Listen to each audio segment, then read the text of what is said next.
Hi there. I'm going to talk about modules 2 and 3, uh, both at the same time. So my thoughts on module 2 are a really great discussion. I appreciate all the thoughts and all the ways that people are dissecting, specifically Ball's work. There's some great thinking in there. A couple of quotes that I want to mention from the module discussions are somebody said, I find myself trying to get students to feeling guilty of trying to get students to think in a way that I understand it. So that's a really pointed comment, and it's so interesting because I think that as teachers, we always want to simplify things for kids, and we automatically think as human beings that the way that we see it is the simplest. The thing that we have to remember is the fact that we've had so much time to compress all of this math knowledge that we have, and now we've simplified it. But it doesn't do anybody any good to try to get them to start their understanding where we're ending our understanding, or where we're currently in our understanding. Everybody has to get there in their own way. So it's so important. That comment is so important, and it's so important to try to get kids to understand from their own viewpoint, and then to move further into more efficient methods, more effective strategies, starting where they're at. And I think that math content knowledge for teaching is so important in that, because what we require a student to do is we require it to know their way and then to move to somewhere more efficient for them. But we as teachers have to know what that next efficient strategy is for all students. Somebody else mentioned the specifics of Ball's work, like the horizon knowledge, specialized content knowledge, content and student. There's another researcher called Ruben Pontedera who talks about having to have the intersection of content knowledge, pedagogical knowledge, technological knowledge in order to use the tech tools to make learning simpler. So there's so many different views of looking at it, but everybody agrees that content knowledge for teaching is so important, because we as teachers have to know the entire horizon of learning in order to ask students the deep questions to get them to move forward in their thinking. If we have just very specific, like narrow content knowledge, then all we're going to be doing is we're going to be, for example, in grade 9, we'll have to tear down everything that they learned in grade 8 if it's not how we see it. And then we have to start again. Whereas if we have a broad understanding of content knowledge, we really can pinpoint what they already know, and we can work from there. This is what my master's work was in. It was building content knowledge in order to better be able to serve students in senior grades. And so I definitely, it's definitely something that I subscribe to. Somebody said, in those moments where students are greedy for a deeper explanation, admitting that I don't know is exactly what I'm going to have to find the courage to do. And that is so true. I remember when one of my students asked, why, when you divide fractions, do you just multiply by the reciprocal? And this was, I think, my 6th year of teaching, and I couldn't answer that question. And so I went home and I did a bunch of reading, and I finally figured out a really good way to explain what's happening and why you actually need to divide your fraction by the numerator, and why you need to multiply your fraction by the denominator. And if you look at that piece of content, it actually makes quite a lot of sense. But I never once thought about it before, and I'd never been asked before. So at that point I said, I'll get back to you tomorrow. And then the next day, that student and I had a very rich discussion, and we went through a series of problems that really showed him why what's happening is happening.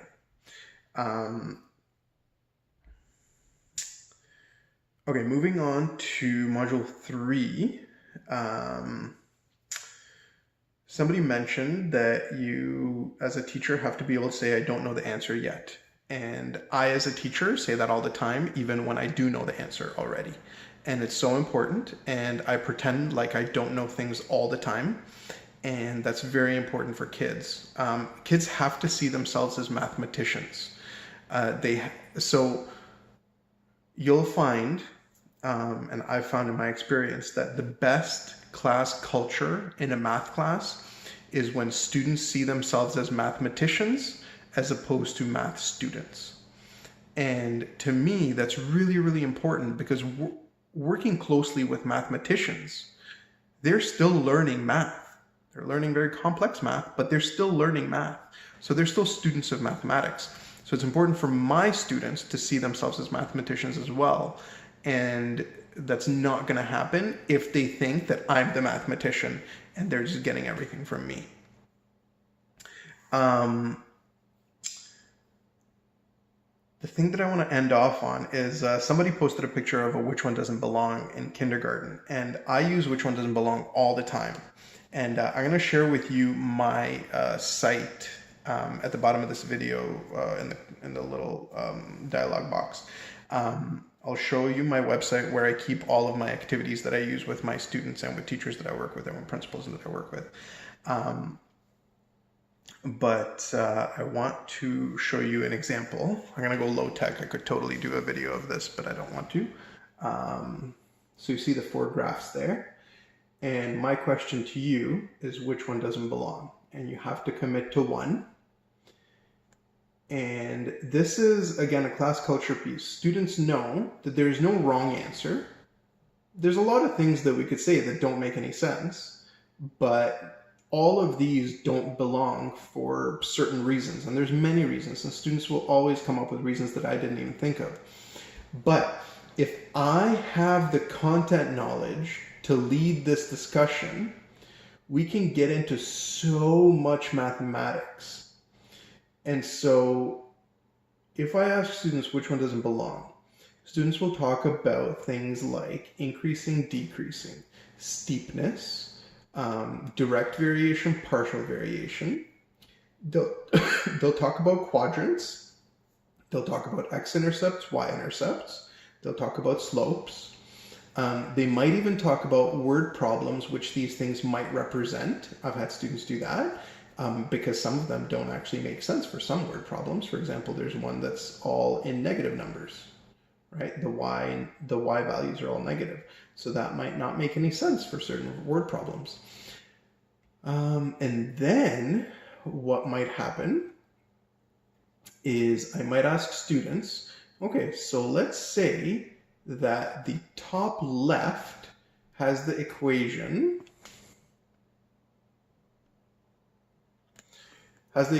y equals 2x. So it has the equation y equals 2x.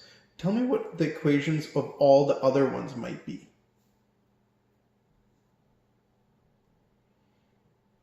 And now, in that question, I'm really covering most of the strand of linear relationships in grade 9 academic math. Right? So as long as I have the right prompt, and as long as I have the mathematical content knowledge to drive discussion. And so the way that lesson might look is I would ask at the beginning of class which one doesn't belong. We'd have a discussion. It'd probably take about 15 minutes because I would ask students to explain what they're thinking. I would ask them to agree or disagree with each other, things like that. And then the rest of the 45 minutes or an hour, they would be at their boards trying to determine the other equations and justifying why they're picking the numbers that they're picking, right? Because if the equation for that one's y equals 2x, then I'm telling you that the slope is 2, right? So that means that the slope of the one beside it has to be slightly smaller, but not a ton smaller. The one below it has to be even smaller, and it also has to be negative. So there's a lot of math that's happening there, right? So that really would be an entire class, and I'd gather a lot of knowledge from my students. And also, there are many right answers. There's also many wrong answers. And I think when we think about, somebody mentioned Marion Small's open questions. And those are great, but it's not like any old answer is correct. There's many, many incorrect answers, but there's also many right answers. And we also value the process which the students take to get to that answer versus just a single straight shot question that's been traditionally talked about in math class. Okay, so that's that. I'm sure we'll have lots of other discussions about growth mindset and all that. I'll include my website below where I keep all my resources. You're free to use it. And yeah, thank you very much for listening, and enjoy your weekend.